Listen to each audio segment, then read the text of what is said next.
Hi, everyone. I am Dr. Samantha, the maternity mentor. Welcome back to another one of our live Q&A sessions that we have on Mondays at 9 p.m. Eastern Standard Time. This is a chance for you guys to ask any questions that you have of me, as well as my chance to answer any questions you guys might have submitted onto the chat. I'm a board certified psychiatric nurse practitioner, and I spent a lot of time, over a decade, in the hospital working with mothers, babies, and families. And I am really excited to be able to come here with this channel to help you guys out. We're also on Facebook and Instagram, so please follow those accounts. And remember, like and subscribe to the channel. Subscribing to the channel really helps me out as a content creator. And by having the number of subscribers that I do, which I really appreciate, thank you, I have been able to be a part of YouTube Health, where YouTube went ahead and verified my credentials so you guys can know that you're speaking with a trusted healthcare provider. So as you guys start to come in, remember you can put any questions that you have into the chat, and I'm going to go ahead and I'm going to get started with some of the questions that we got on the channel this week. So we got some really great ones this week, and I'm going to start with a couple questions that we got on vaginal discharge. So we get a lot of questions on vaginal discharge, and also we get them on bleeding a lot, because kind of anything that comes out of the vagina during your pregnancy is a little scary. Like, it's hard to know, is this normal? Is this not normal? And you want to make sure that everything is going well during the pregnancy. So the first question was, is thick, stretchy discharge normal at 7 weeks pregnant? So thick, stretchy discharge is oftentimes very normal during the fertile part of your month. So this is before you are actually pregnant. And it's thick, but it's like so stretchy, you can actually take your fingers and stretch it apart and it looks like an egg yolk. You can actually see the strength. And so that's actually, that type of discharge is designed to allow sperm to come up into the uterus to help fertilize an egg. That's its purpose. So that's actually a very normal discharge. Now, sometimes, even though you are pregnant, your body doesn't quite know that yet, and you will still have this discharge come. You could also potentially ovulate a second time. Remember, one of the things I told you that's very common during the first trimester is that some women will bleed because they actually are getting another menstrual cycle or another period. Your body doesn't always know exactly what's going on, and sometimes it needs a month to kick into gear. And this is oftentimes why you'll hear people say, I had no idea I was pregnant, because they continue to get a period. So if your body's not quite sure what's going on, you may end up ovulating a second time. And during that in-between part, you might have that thick discharge. Now, one of the things that's very important, number one, you want to make sure the discharge is actually clear. Clear is a much healthier sign than if you were to see a discharge with color. So you want to make sure that the discharge is clear. But basically, guys, any discharge you see at all, you need to talk to your healthcare provider. So different types of infections are one of the number one causes of complications during pregnancy. And so if we can get to those different types of infections early, we can treat them and prevent a complication or potentially prevent a miscarriage. A lot of people don't realize that some of these early infections that you can have can actually lead to miscarriage. And we have a lot of different videos. We have a whole series on sexually transmitted diseases, which includes a couple diseases that are related to a pH imbalance. We have videos on yeast infections, and we have videos on something called ureaplasma, which is a much more uncommon infection, but it actually is a very high cause of miscarriage. So whenever you're having discharge, you always want to get it checked out. Now, the other question I got on that video was, I'm 33 weeks pregnant and having small brown spots once or twice a day. I also have a lot of discharge. I've used medicine, but it keeps coming back. My husband is away and my doctor hasn't checked me yet. What could be causing this? So this is a great question because it highlights some data you guys need to know. So I did make a video on the colors of bleeding, which is also really the colors of discharge, because it's important to know what colors what. Brown is often a sign of old blood. That's bleeding that happened a while ago. So when you see brown spots, it is very likely that is old blood. Blood, especially in the second trimester, is not good. So first trimester, there's a whole bunch of reasons why we could see it, and a lot of them are fine and normal. Every once in a while, they're fine, or there's something we can treat. They're like something normal that you might see in your pregnancy that we can address. Now, once you're in your second trimester, this is where we start to get very concerned about bleeding, because amongst other things, second trimester is where the baby starts to be able to live outside of the belly. However, if you have your baby very early, you're talking about a micro preemie. These are teeny tiny babies, and they can live with lifelong problems from being born early. So if we can address anything that's going on, we want to prevent that birth. So if you have discharge that's coming back over and over again, there are two different doctors that you can see. Number one is a maternal fetal medicine specialist. So a maternal fetal medicine specialist is the doctor that specializes in high-risk pregnancies. High-risk pregnancies can include a variety of things. In this case, this sounds like a treatment-resistant infection. Okay, so that means it's an infection that's not responding to whatever medicine was given to that person. One of the reasons why, if you're given an antibiotic, you need to make sure you take it all as prescribed and not just stop when you're feeling better, is because if you do not take it all, you're running the risk of developing an antibiotic resistant infection. Because the antibiotics at the beginning kill off a lot of the bacteria, but there's some that's left over. And that bacteria, it starts to multiply again. So if you stop in the middle, you still got stuff that needs to be killed. And by the time you get going again, it's too late. Now, with a treatment-resistant infection, the other type of doctor you could see is an infectious disease doctor. So it used to be, and it still is in many cases, that for pregnant women, anything happens to you and your OBGYN is the only person who will see you. I have seen OBGYNs take care of kidney problems and bone problems and muscle problems and endocrine, like thyroid problems and liver problems. I mean, it's insane. If you weren't pregnant, you go to a whole bunch of different specialists. Now, a lot of our physicians are starting to realize that the best quality care is for a maternal fetal medicine doctor to work with a specialist. So if you're having an infection issue, you go to an infection specialist and they can consult with the maternal fetal medicine to determine the best plan of care. Some women will also need to stay on a medicine for an infection for a lot longer than you might normally consider. So a great example of this is urinary tract infections. Urinary tract infections are very common in pregnancy. They're common because your bladder, what happens is it's like a dark, small, warm environment, great for bacteria to grow. You have this baby that's pushing on your bladder, and what happens is it kind of squishes it, so you don't always empty it, which means the bacteria sits in there. And then also you have to like go a lot, and so you end up drinking less, which means that it's easier for the bacteria to grow. So urinary tract infections require antibiotics, but pregnant women are actually immunocompromised, and I don't think a lot of people realize this. So your immune system will attack your baby. It's your baby's a foreign invader. If you think about it, your baby is a combination of your DNA and the DNA of your partner. So the DNA of your partner is a foreign substance, and our bodies are designed to take out foreign substances. That's how we respond to other living organisms. Because in case you didn't know, funguses, viruses, bacteria, they're all a living organism. So our body is designed to go after that. So in order for a pregnant woman's body to not become like super sensitized to that pregnancy and try to attack, the immune system has to actually calm down. And so during pregnancy, you're immunocompromised. Because you're immunocompromised, then what happens is a lot of these infections are much harder to treat, much harder than they normally would be.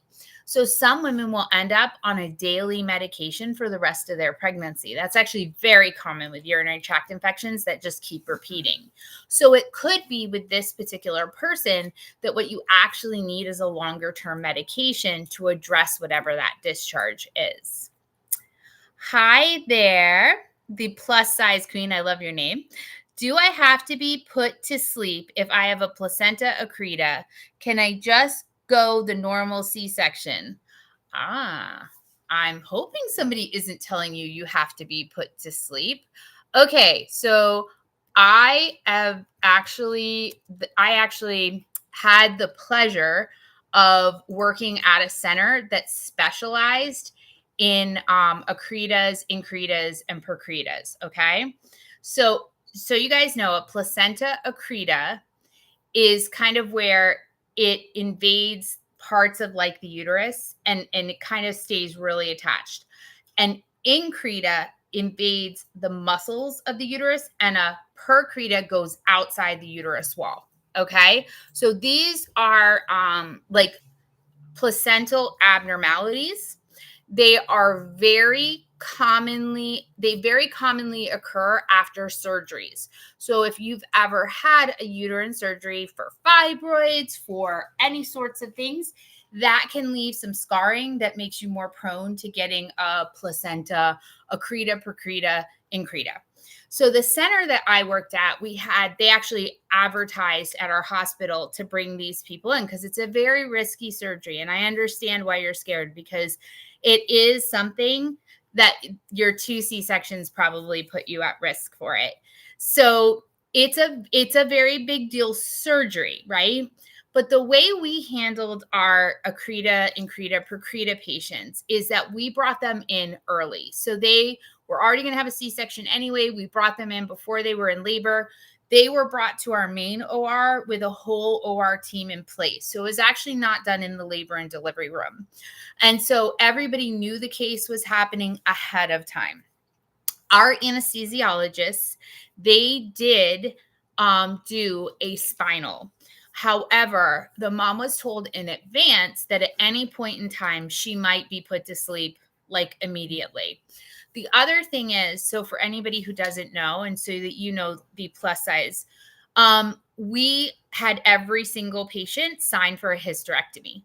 Our patients were advised that we would do our best to save the uterus, but it was almost 9 times out of 10 that we did a hysterectomy.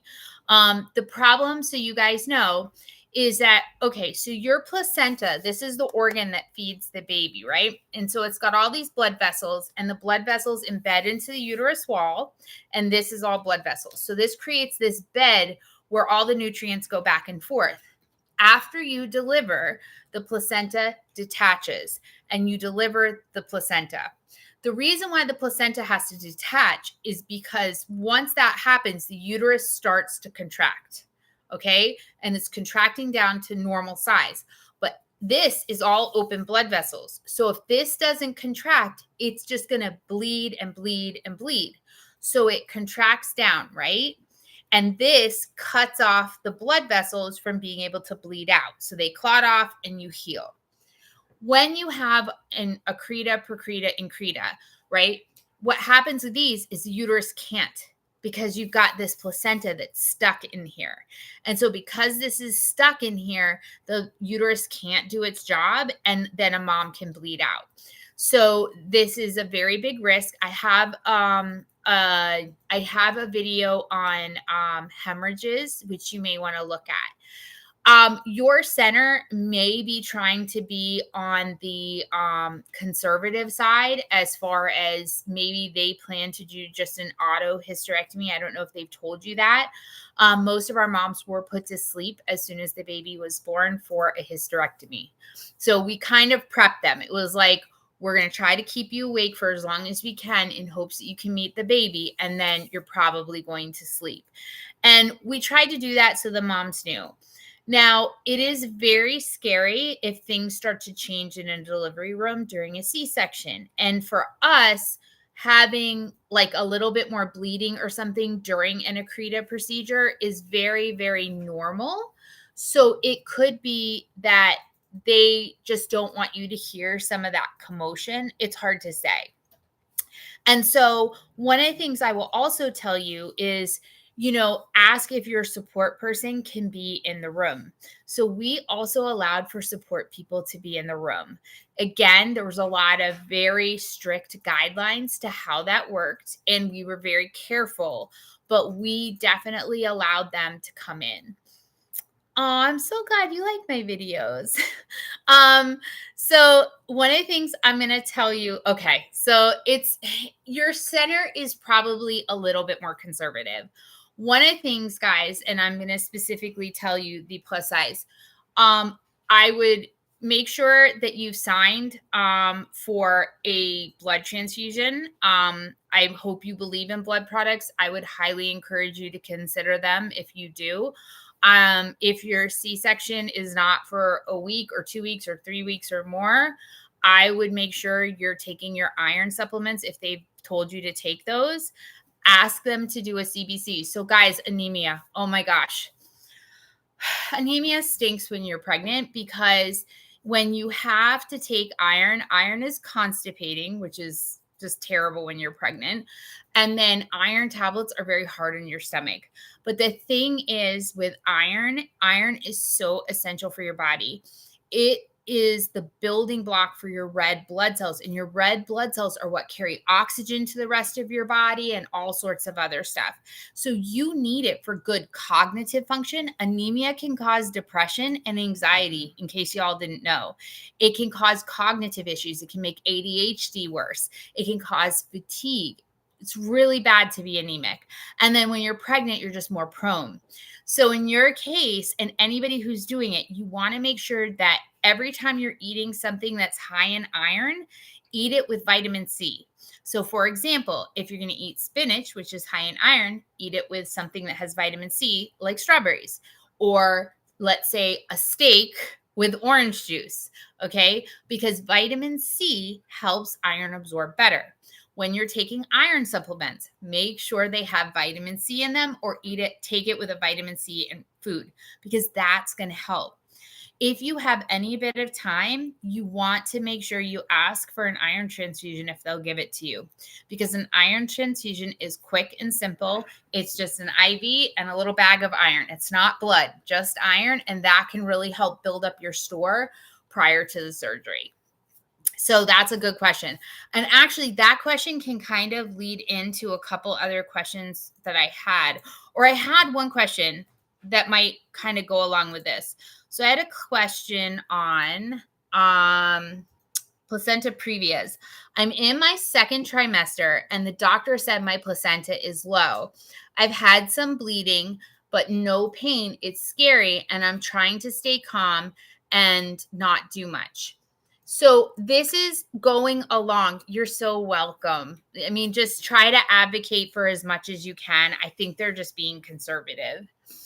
When you're talking about placenta, so the reason why she's going to be required to have the C-section is because they are anticipating that there might be an issue that might require something like a hysterectomy.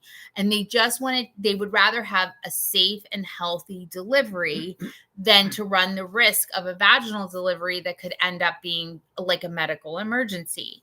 Now, with placentas, again, these organs, they're just open blood vessels. So when you have a placenta previa, this is what it's talking about. You have a uterus, and this is your cervix at the bottom, okay?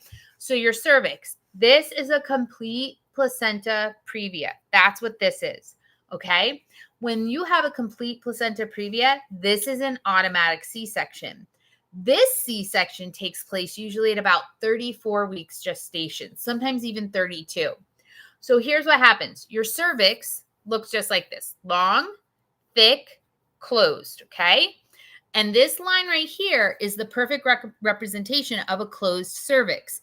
This is where the mucus plug is. So when you dilate, then the mucus plug comes out.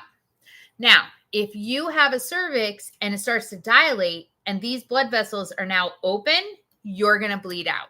It's a medical emergency for you, and it's a medical emergency for the baby.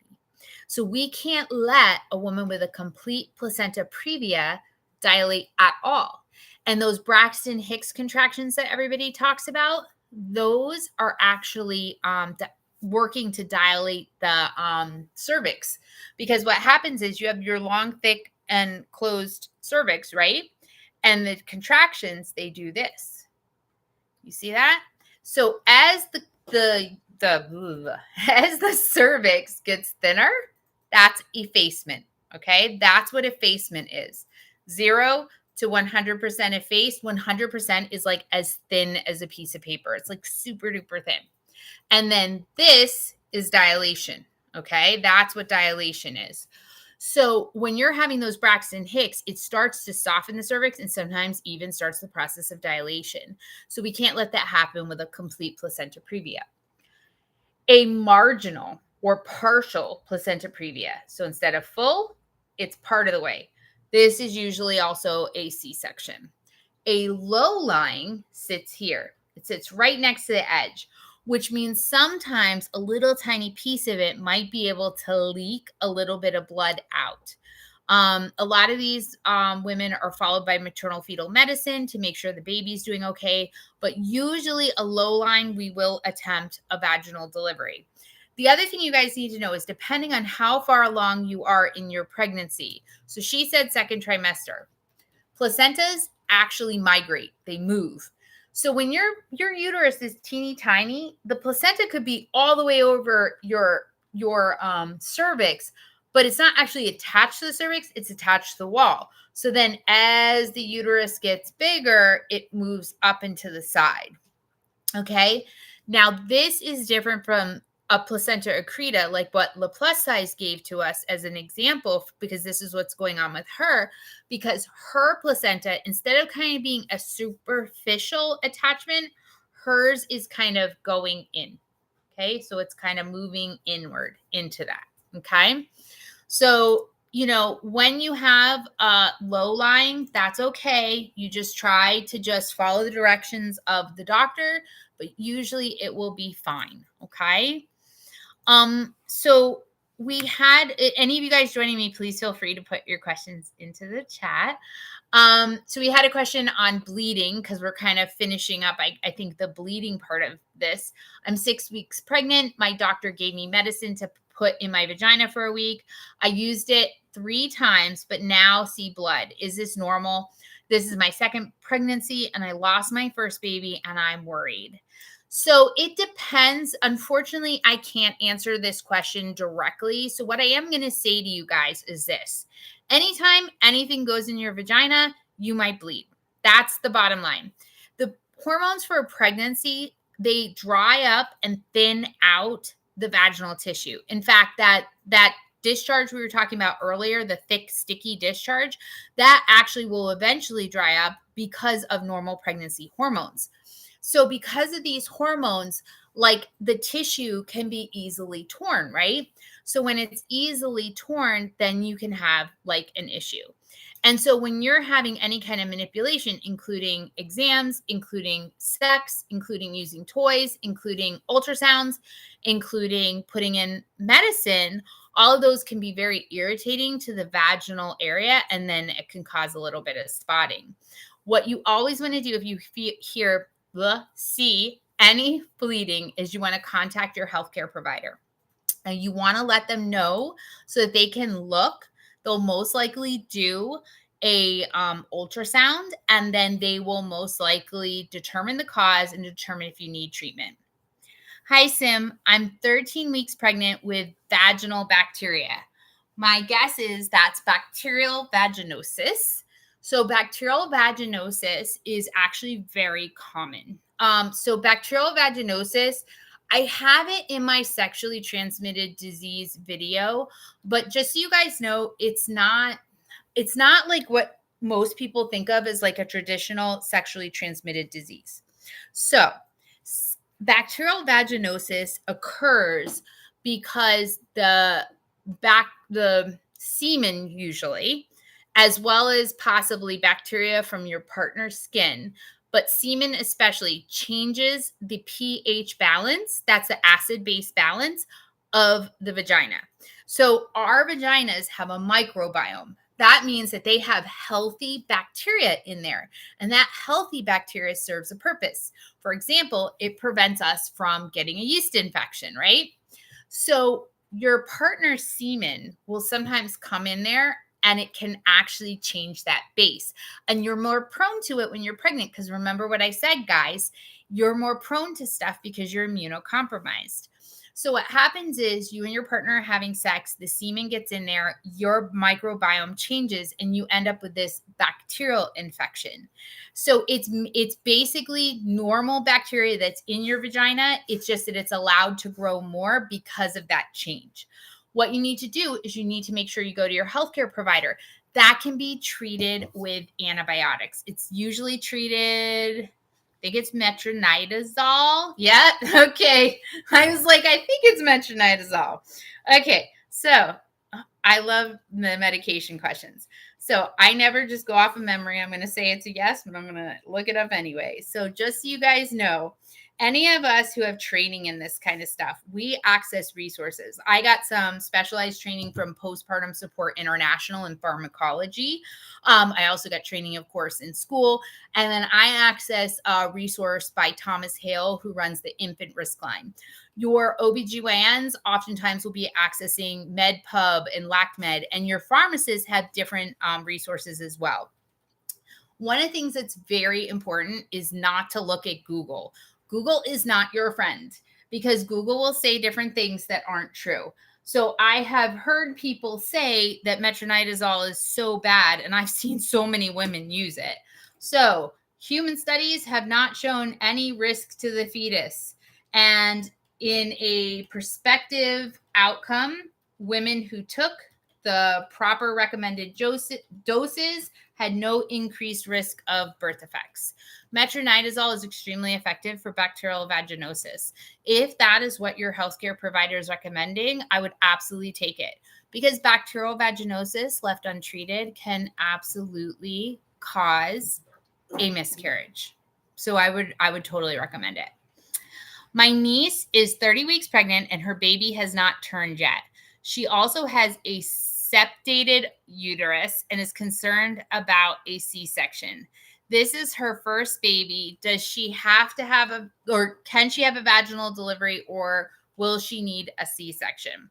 So a septated uterus is a uterus that's kind of like divided into two sections because it's basically got a septum. Like the center of your nose, this part is a nasal septum. It's just a divider, and that's kind of what that is. So the baby not turning yet. Okay. Normally at 30 weeks, I've seen babies turn literally the night before a C-section. Like literally, like they come in, they were in the hospital, we were monitoring them, and literally the baby turns and then we do a vaginal delivery. That does happen. 40 weeks pregnant. So the baby can turn. That's not necessarily an issue. Now, may the baby not turn because of the amount of space that's in there? That's absolutely a concern. So if the baby does not turn, we don't normally recommend a vaginal delivery anyway. So I know that there are babies that can be born breech. Babies are born breech, that's booty first. Their butt's coming out first.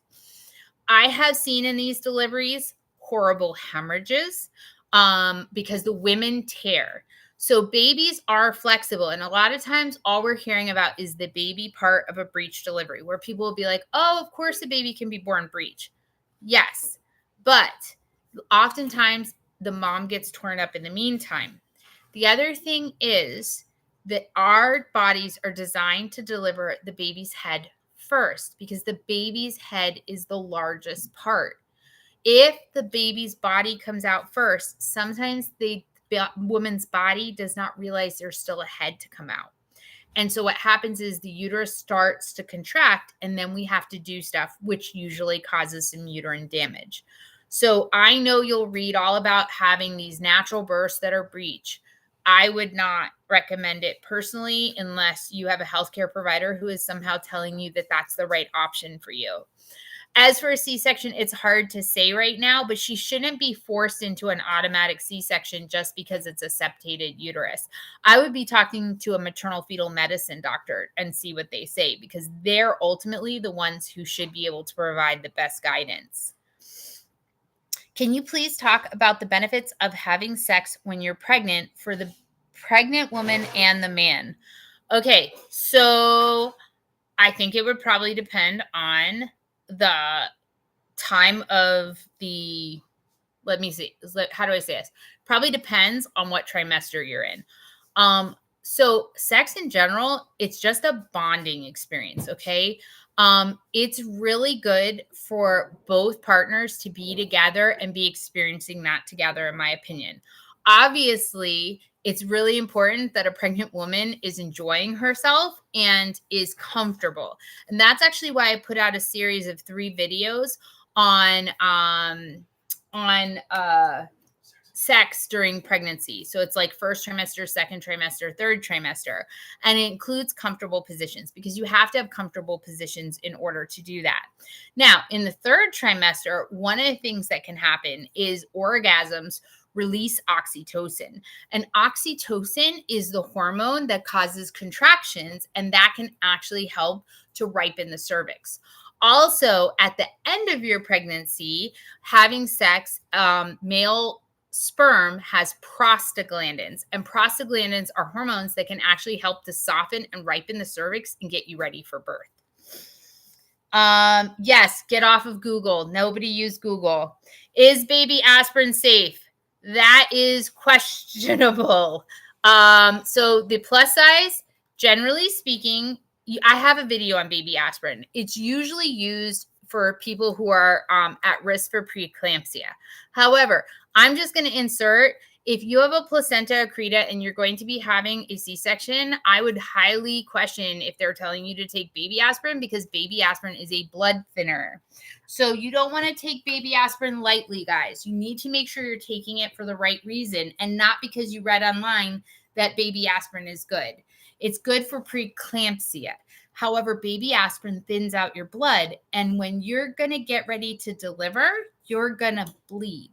So you don't want to have a blood thinner in your system unless you're told to do that. What happens after you get an abortion? Can she still get pregnant again?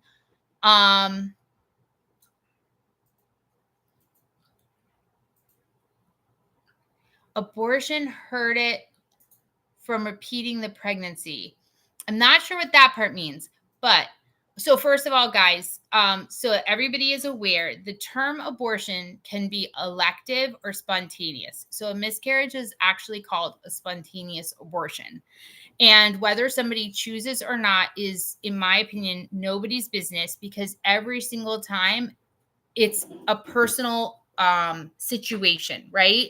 If it's a miscarriage, that's just tragic. And if it's a choice, that can be just as tragic. And I think we need to support everybody. So no comments about that. So if you have an abortion, you can still get pregnant. Okay. The reasons why somebody might not be able to get pregnant would depend on what happened during the abortion. So whether you're having a miscarriage or an elective procedure, sometimes you'll need a D&C, a dilation and curettage. What this means is we have to open up the cervix, we have to dilate the cervix, and then we go in with a tool and we scrape the uterine lining. And this is because we need to make sure the placenta, the pieces of the placenta, actually come out of the uterus so that you actually won't bleed or get infected. If an abortion doesn't go right, you can actually end up with a uterine infection, and that could lead to scar tissue, which might be an issue. But I mean, generally speaking, I would say that yes.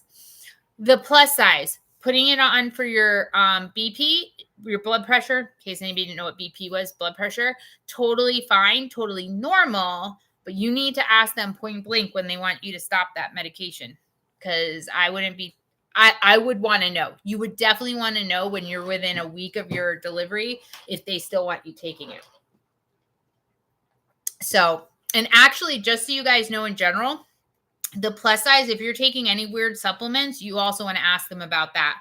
Although I don't think anybody should be taking any weird supplements during pregnancy. And I'm very homeopathic. Okay, membrane sweep. Which week does this happen during your pregnancy? So since we're talking a lot about uteruses and placentas and deliveries, so a membrane sweep. Uterus, cervix, okay? Towards the end of your pregnancy, what will happen is sometimes they will offer you a membrane sweep, okay? So what they do is if your cervix is dilated enough that they can stick their finger up. So this is fingertip, okay? So what they see how my finger's going in? That's fingertip. What they have to be able to do is get up into the cervix. What your provider will do is they'll put on a pair of sterile gloves. They go up in, and then on that uterus, they separate the amniotic sac from the wall, okay? So they run their fingers along. When they do that and they separate it, it releases prostaglandins, same thing we were talking about with sex and semen. And those prostaglandins can send a signal to your body that it's time to give birth. So it sometimes works within 12 to 24 hours and sometimes it doesn't. One of the things that I don't like about a membrane sweep, it is painful. Okay. I don't think providers tell you guys that. They come in and they're like, hey, when you're 39 weeks, we'll do a membrane sweep. It's painful, guys. Okay. They have to stick their finger up and then they have to run around. And a lot of people don't realize that. A lot of women are oftentimes alone for that visit because they're told it's like no big deal. And it's really can be very uncomfortable. So make sure that you get this explained to you and that you're really just having a good conversation with them. Hi, Thakshila. I'm 32 weeks. I'm noticing my baby is continuously active since almost 1 hour now. Is that normal? Oh my gosh, that's so normal and so amazing. We actually are more worried when babies don't move. So as you get further along, you want to make sure that you're monitoring your baby's movements. Now, don't go crazy about this, guys, okay? You just want to know the baby's moving, right? And you guys get used to your babies. You get to know their patterns. It is very common for babies to be more quiet during the day and they're more active at night. And here's why. During the day, what are you doing? You're walking around, you're going to work, and what are you doing? You're rocking the baby to sleep. So your baby's constantly in a rocker all day long. But then at night, when you climb into bed, now the baby's not being rocked to sleep. And what is the baby? Totally active and ready to go. As you get closer to the end of your pregnancy, the baby starts to have less space. So it's oftentimes that the baby's movements will get a little bit quieter, but they still should be fairly active. So if you're not sure if the baby's moving enough, you need to contact your healthcare provider. They're most likely going to have you do a kick count, which is basically where you sit down for 20 minutes and you mark off how many times the baby moves. And then sometimes if the baby's not moving enough, we'll tell you to drink some juice and then see if the baby livens up, because usually a little bit of sugar helps them. And if that's still not the case, they're going to want to check you out. What they might do is an NST, which I have a video on it. That's a non-stress test to see how the baby's doing. But active is wonderful. We love active babies. Prenatal iron and aspirin. Yep. I never had preeclampsia. Okay. So just so you all know, blood pressure that's 129 is hypertension. Okay. So hypertension has been redefined. I actually talked to so many of my family members about this, my colleagues. I don't understand why people aren't following the American Heart Association's guidelines. I actually printed out for my office that I'm going to laminate a chart that's in English and in Spanish. And that chart actually shows what's considered normal blood pressure.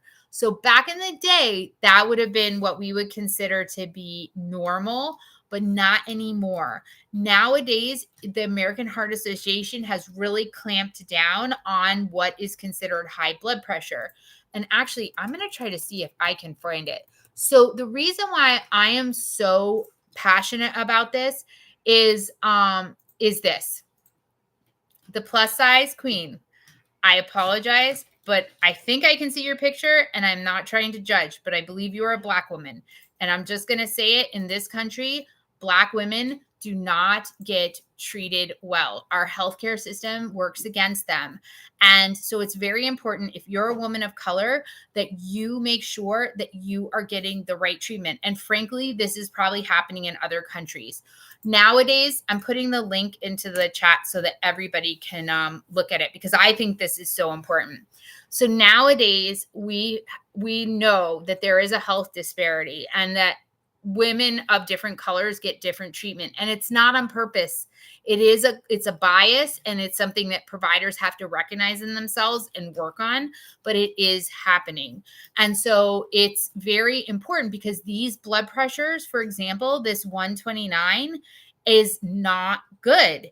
So if you look at this blood pressure, if it's 120 to 129 and less than 180, that is considered a high, it's an elevated blood pressure. Okay. Now, when you are pregnant, if your baby starts with higher pressures, like your blood pressure is a little bit higher, then we cannot lower the blood pressure too much. So if any of you guys are getting treated for blood pressure issues, understand, as blood pressure creeps up in your pregnancy, we are going to try to keep it under 160. We don't like above 160, but we're not going to try to take somebody who's hovering at 160 and bring them to 120. We're not going to do that, because by the time you're getting to 160, the placenta is used to functioning at that pressure. And if you drop it too much, the placenta will actually stop working, and it can be bad for the baby. So the plus size queen, at this point, if that was potentially your normal-ish blood pressure, they're not trying to touch it, because if they drop it too much, it could impact placental function.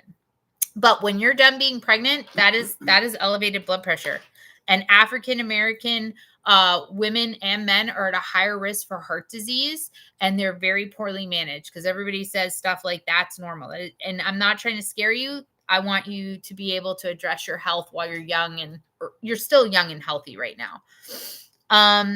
I just had my C-section 5 days ago. How do I get rid of the gas, cramps, and bubbles? I take Gas-X stool softener, and I actually had a bowel movement before I left the hospital. My stomach keeps swelling and hurts. I have staples and will get them removed this Thursday too. The gas pain is what bothers me the most aside from healing. I sleep in a recliner because I can't lay in bed. Also, I got my tubes tied. Does that have anything to do with these bad gas bubbles and swelling? So this is a great question. Thank you so much for asking, Shady Pines.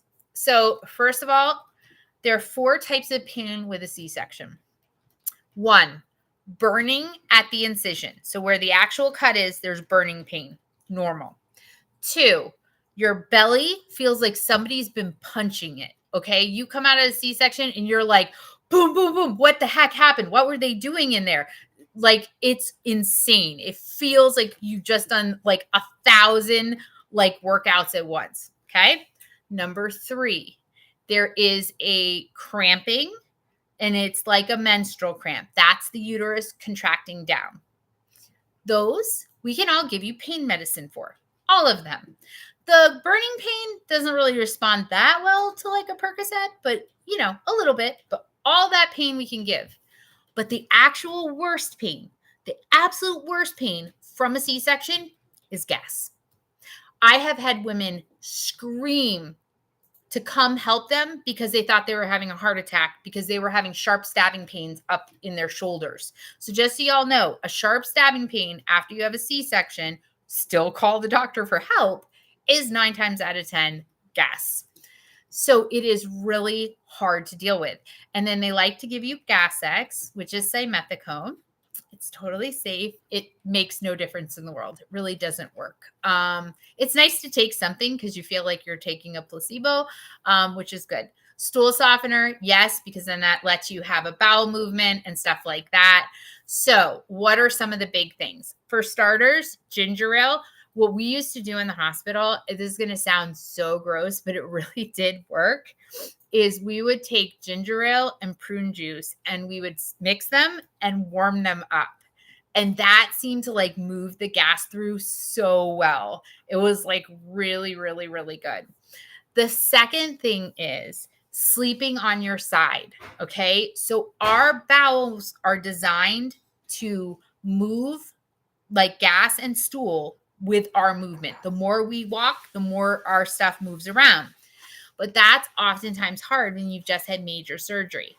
But if you guys have ever noticed, when you lay on your side, you'll actually have sometimes gas. You'll just fart and you didn't even realize it. So that's one of the things, is because it positions your intestines in a way that allows it easier for the gas to go away. So those are basically my two biggest things. You have to move as much as you can, and then you just try to keep going. The staples are going to help for the pain. When the staples come out, that's going to help. But Shady Pines, I also think if you're not using an abdominal binder, you should. So, or they're also called a belly band. Belly bands are one of the most amazing things you can have after you've had a C-section. A lot of people look at this tight band and they're like, there's no way, like I'm not doing that. But then when they put it on, they're like, oh my God, this is the best thing ever, because it holds everything tight so that everything's not loose and lying around. Yes. Okay, good. Now, the last kind of thing that you mentioned is the tubes being tied.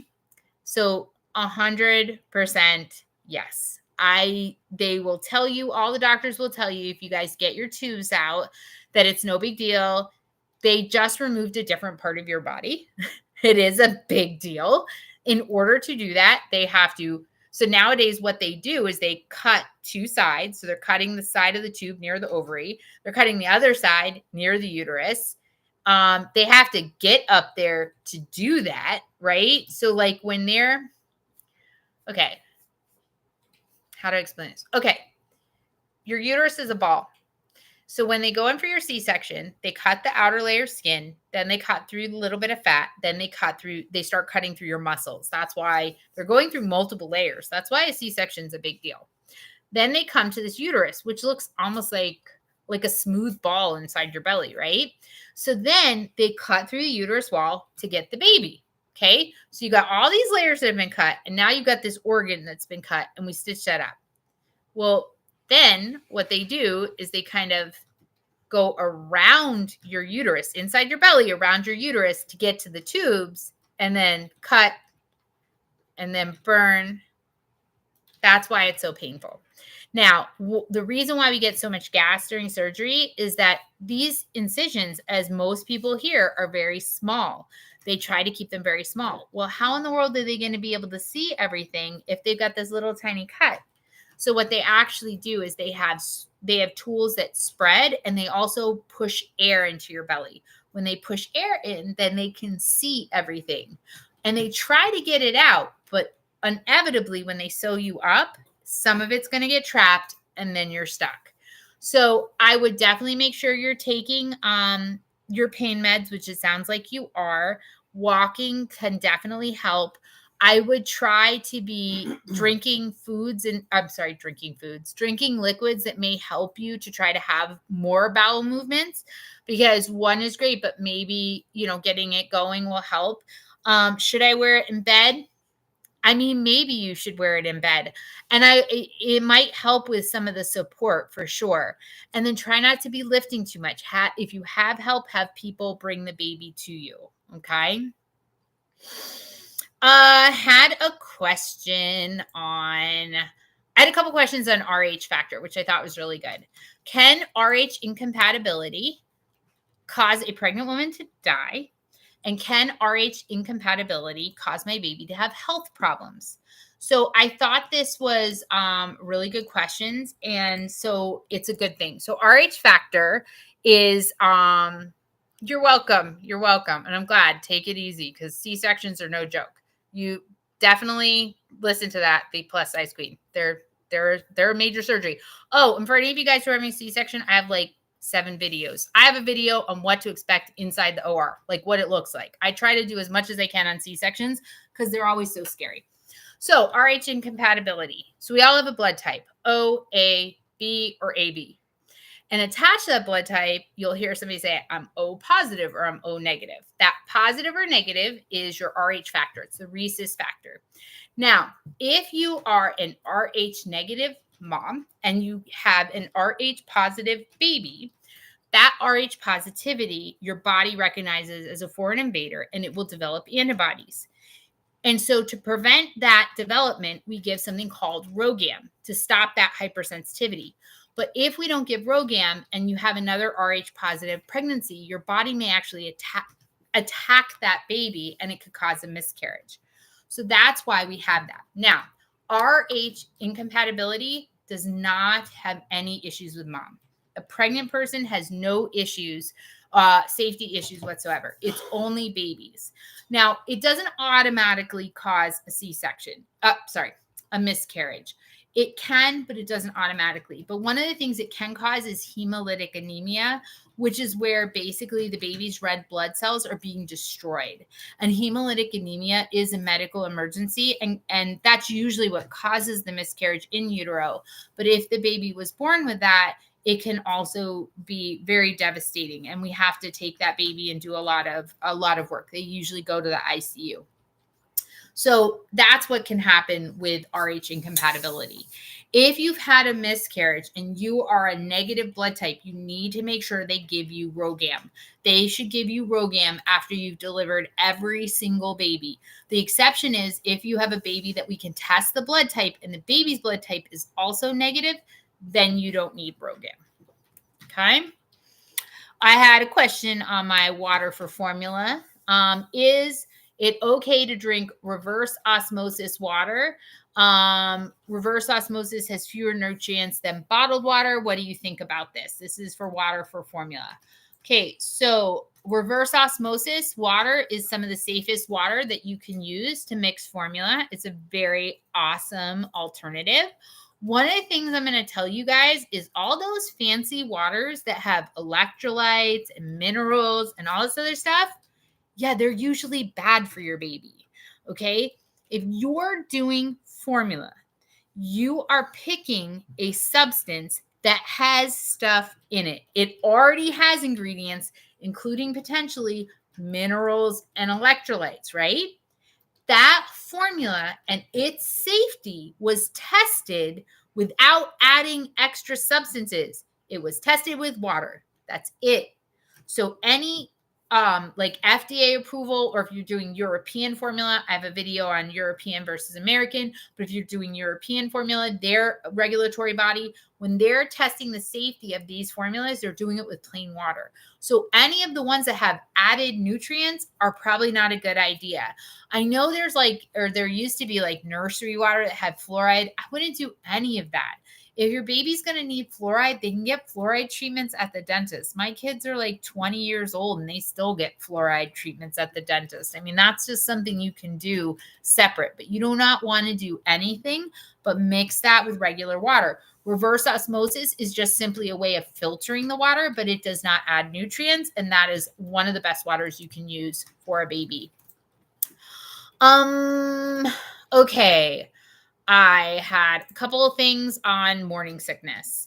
So I think I have more than just morning sickness. I eat anything. I can't eat anything, not even plain foods. It's hard to swallow. My stomach feels empty. I'm scared my baby isn't getting enough food. Should I go to the hospital if I can't eat? And as somebody commented on that, I feel the same way. I feel sick all the time. I can't move without feeling awful. I called my doctor for some medication. So severe morning sickness is hyperemesis gravidarum. It's a very serious medical condition, and most women get mocked for it. It's really sad that we don't take seriously how bad some women can feel from morning sickness. And you can be a woman who's suffering from hyperemesis gravidarum and still go to work and still take care of your kids. I know. My second pregnancy, I threw up every single day of that pregnancy. I lost 30 pounds. I did not gain an ounce, not 1 ounce. I had 1 week where I didn't lose any weight. Other than that, I lost the entire pregnancy. I went into preterm birth at 32 weeks because I vomited 10 times that day, and I almost had to deliver because they almost couldn't stop my labor. I vomited the day I delivered. It was horrendous. When I delivered my first child, my daughter, I remember the second she was out of my body, I felt like the alien had exited because the morning sickness was so bad. The brilliance of hyperemesis is the second the baby is born, it's gone, like instant. You can spend all the time so awfully sick and then it's gone. But the problem is it can be very traumatic.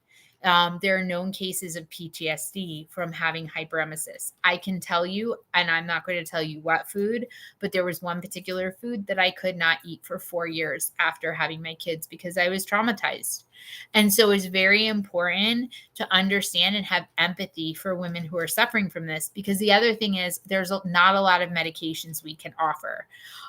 So one of the things that is being used is Bongesta and Diclegis. Okay, there we go. Bongesta and Diclegis are basically the same thing. Unfortunately, neither one of them are usually covered under insurance, but that's okay because the two things together are Unisom and B6. So you can talk to your healthcare provider about it, but both of these together make up these medications, and they're very effective for morning sickness and safe from first trimester. But the bottom line is, if there are actually support groups for hyperemesis, if you know anybody who's suffering from morning sickness, please grant them a lot of space and grace and give them love, because it is really, really, really hard. And if you've only thrown up once in your entire pregnancy, still, I feel bad for you. It's okay. Like, don't let anybody, it's hard. Okay. Off my soapbox. I had a question on my preterm labor video. I lost my baby during my third C-section a year ago. I want to have another baby. My C-sections were 2017, 2020, and 2023. Is it safe to get pregnant again? My doctor said to wait 18 months. Can I wait 14 instead? So this is a great question. I disagree with your doctor. I think you should wait 24 months. If you go to the WHO's website, they have information on the safety of pregnancy for women after having a child. We should be practicing baby spacing. It takes you 10 months to grow a human being. It takes you at least 10 months to start to recover from growing a human being. And we're in an environment where we're expected to go back to work and do all this stuff having just had a C-section, right, Shady Pines? So it is extremely important that we take the time to heal. When we have pregnancies that are too close together, it puts the mom at risk for a whole bunch of issues, including blood pressure, diabetes, hemorrhage, preterm birth, all sorts of other stuff. And so the thing is, when you've had multiple C-sections, now not only does your body have to heal, but that incision has to heal. When you have too many like incisions close together, so when you have multiple C-sections, they try to use the same incision. So again, when they're going in, when it's a fresh uterus, it just looks like a ball. So when they go back in, they can see a scar inside. I mean, it's right there. So they're not going to make a second cut. They're going to go in the exact same place. It's good because it maintains the overall integrity of the uterus. It's bad because that means that one spot is a lot more fragile. The longer you give for that to heal, the more likely you're going to be able to have kids without any issues. But if you have kids too close together, when you're in full blown, if you go into labor, that can just tear apart. That is a uterine rupture, and that's a medical emergency. So really, when WHO talks about a lot of stuff, they're talking about you not trying to have a baby. So let me just also be clear. 24 months is trying to have a baby, trying to get pregnant. So you're most likely not going to have the baby until your other baby is 3 years old. And that is the safest thing for you and your body. Yes, I only do 4 years. All of my kids are 4 years away. Once they're in school, I start all over again. Yes, that is very common. It is also very common where I'm at to see change of life babies 10, 15, 20 years after the first.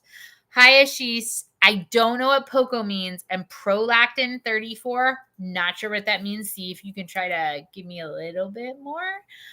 In the meantime, I have a couple other questions. One of them came on my dental work. So y'all, you need to get dental work when you're pregnant. That's very important. In fact, that's one of the things that's missed and never talked about. Dental issues during pregnancy can lead to preterm birth. And most people don't know that. You need to get your cleanings. You need to get fillings done if that really has to be done. You do not want to avoid dental work. Now, this person said, can I get braces on my teeth if I am pregnant? So I am going to say that technically you could, but I don't think you're going to find an orthodontist alive who will do it. So the dental work is important because you want to prevent issues like infection. So what a lot of people don't realize, and some people may know, you'll see on dental questions, do you have to take antibiotics before dental procedures? And a lot of people just say yes or no, but they don't actually know why that question's asked. So your teeth, well, underneath, it's like connected to blood vessels. These blood vessels are connected directly to your heart, like literally like directly. They're like a straight line. Your mouth is full of bacteria. So when your mouth is full of bacteria and you're doing dental work, then that bacteria gets like scraped out, and that bacteria can go straight to the heart and cause something like an endocarditis, which is a heart infection. So for some people with certain heart issues, they recommend you take antibiotics before you have a dental procedure. So that's why doing cleanings and getting like infections and cavities done is important. So dental work, like braces, is kind of like a cosmetic thing. And I actually have one or two videos. I think it's a 2-part series on like different things that you can like different like cosmetic things that you can do and whether they're safe during pregnancy and after pregnancy when you're breastfeeding. I would kind of lump braces into those videos. And I just don't think anybody's going to want to do it until you're done having the baby. So that's kind of my thought there. Ashish, if you can ask any like other questions, just let me know because I'm not sure what you mean right now. My last question came in on my depression and pregnancy video, which I want to pull up this one med to double check. So it said, I have anxiety and I'm 4 months pregnant. Is it safe to take escitalopram, amitriptyline, and clonazepam? So 2 of them I know, but 1 of them I want to double check, which I'm 99% sure I know the answer. Yes. Okay. So escitalopram, that is Lexapro. Lexapro is used to treat anxiety, depression, and panic. Is an extremely effective drug. It's an SSRI, so it's a serotonin selective reuptake inhibitor, and it boosts serotonin, which is a neurotransmitter in the brain. Escitalopram is absolutely documented and well used during pregnancy. So we use it a lot. It's very safety profile. It's good. Now, the one thing with escitalopram is when you go to deliver, there is a chance of withdrawal syndrome. So this is something that most OBGYNs will tell you about. So what we usually do is at the end of your pregnancy, we try to drop down your Lexapro a little bit just to get you delivered, and then you start back up on your regular dose. So when you're pregnant and you're taking something like Lexapro, your baby gets Lexapro. Now, the thing is, your baby loves the Lexapro, feels just as good as you do. Totally fine, right? But then when the baby is delivered and that placenta comes out, the baby goes cold turkey on Lexapro. So they can get a little bit of withdrawal syndrome. So they can get shaky and they can like have a little bit of a high-pitched cry, and they can sometimes be hard to feed. So what do? You give them lots of love, lots of skin to skin. You just offer them food all the time, and then within 5 to 10 days, they get better. But when we drop the Lexapro at the end a little bit and then raise it back up, it's a little bit better for them. Now, amitriptyline was the one I looked up. It is safe for use during pregnancy. Amitriptyline is a tricyclic. It has not been shown to adversely affect child development. There's no risk of congenital malformations that we've ever seen. But the tricyclics are considered some of the safest in pregnancy. So we do see a lot of use of tricyclics for some people. I don't personally prescribe the tricyclics. Their safety profile is fine, but It's a lot harder to come off of a tricyclic for that weaning process. Also, they can cause a lot of dizziness and drowsiness, which is really hard. You don't want to have a pregnant woman falling. You definitely don't want to have a breastfeeding woman falling, holding a baby, So I tend to stay away from them. Now, the last one was clonazepam. Clonazepam is also called Klonopin. Klonopin is an absolute no. Klonopin is a benzodiazepine. Benzodiazepines are highly addictive drugs. We know in adults they are linked to Alzheimer's and dementia, amongst other things. These are addictive substances, and they are used also to help with seizures. Yes, so during pregnancy, they're considered contraindicated. So Thomas Hale, this book that I'm using, he created a scale for people to basically base their safety and efficacy, right?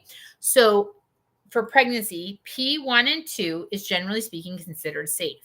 P3 is considered risk versus benefit, and P4 and 5 contraindicated.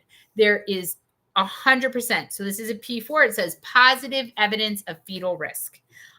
So there are risks for different possible malformations during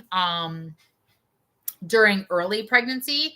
There's a risk for the baby to have seizures when it's born. A lot of the benzodiazepines protect from seizures, and abrupt withdrawal will actually cause you to have seizures. So that's why if somebody is on a high dose of, say, Xanax, which is another benzodiazepine, I have to taper them off. Even if they want to come off today, I can't just put you off of it. I have to taper you down for your safety. So it's one of those things that you want to make sure that you look at.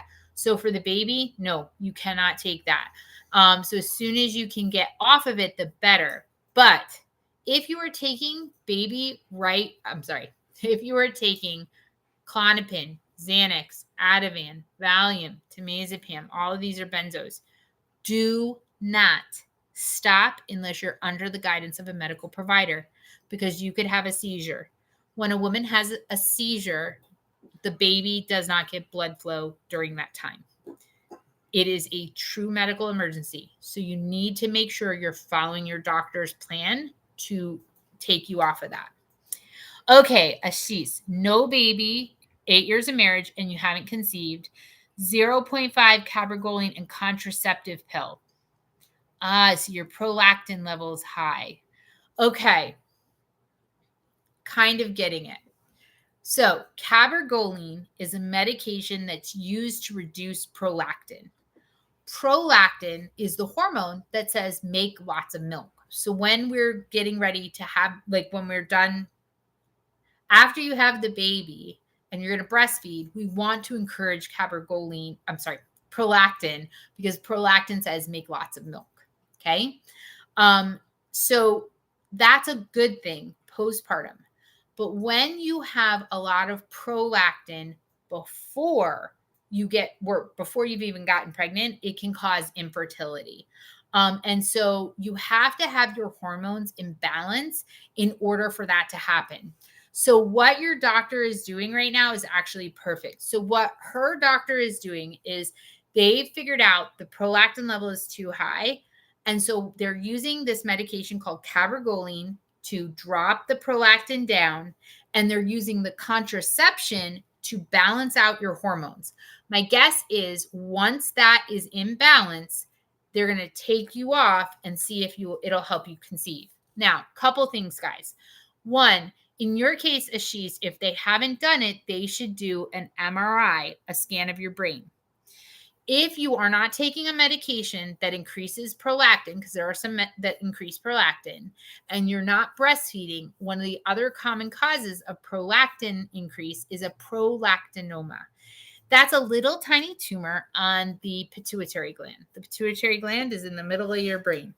Now, this prolactinoma is not cancer. Okay, it sounds really scary when you say tumor, but that's what it is. It's not cancer, but it will cause you to secrete a lot of prolactin, which can cause a whole lot of issues in your body.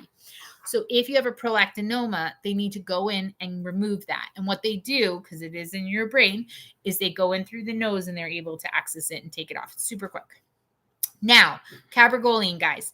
Cabergoline is a medication used to reduce prolactin. A lot of times when women are stopping breastfeeding, they are given cabergoline to help dry up their milk fast. I especially see this for women who've had a miscarriage. It is the worst thing you can do. If you are ever given cabergoline, other than for a medical reason, you should take it given what I believe is going on. But if you're given cabergoline to dry up your milk after having a baby, cabergoline is not fantastic, because what cabergoline does is it raises your dopamine. Okay, so dopamine is another neurotransmitter. And when they raise your dopamine, what happens is it makes you feel really happy, which is awesome, right? You feel happy. You can only take it for 10 days and then they take it away. And what happens is a rebound depression. And that rebound depression can be so bad, it can cause postpartum depression.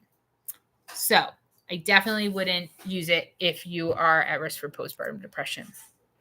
So with that, that's the end of tonight's live. I appreciate all of you for coming on. My name is Dr. Samantha. I am the maternity mentor. I'm a psychiatric nurse practitioner, board certified, and I practice here, and I spent a lot of years doing all this stuff for you. Please like and subscribe to the channel. Like and subscribe. It really helps me out when you subscribe, and that's what keeps me going here on YouTube. Remember, we're over on Facebook and Instagram, and we will be back next Monday night at 9 p.m. Eastern Standard Time. I really appreciate all of you. Thanks so much. Bye for now.